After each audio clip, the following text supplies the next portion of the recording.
barangay Tanod ang patay habang dalawa ang nagtamo ng sugat. Matapos magpaulan ng bala ang isang dating OFW na si James Hasmines sa Cainta, Rizal nitong Sabado. Nauna nang sinampa ng reklamo si Hasmines ng isa sa mga biktima. Ang detalye ng balita sa report ni Dan Villegas.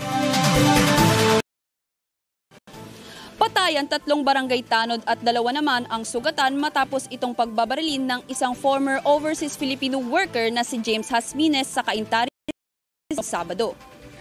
Kinilala ang biktima na sina Roberto Donor, Romeo Cortez at Ronnie Gonzalez, barangay Tanod ng barangay San Juan.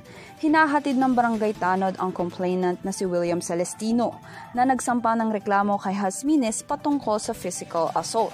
Pabalik ng subdivision ng pagbabaril ito ni Hasmines. Armado ang suspect ng rifle kung saan ginamit niya ito sa pagbaril sa mga biktima sa may boundary ng Taytay at Cainta. Namatay ang mga biktima dahil sa dami ng tama ng bala. Ayon kay Colonel Rainerio de Chavez, isang police director, patay ang suspect na si Hasmines sa engkwentro sa mga pulis, kung saan isa din sa sugatan si Corporal Glenn Elzer Isagon.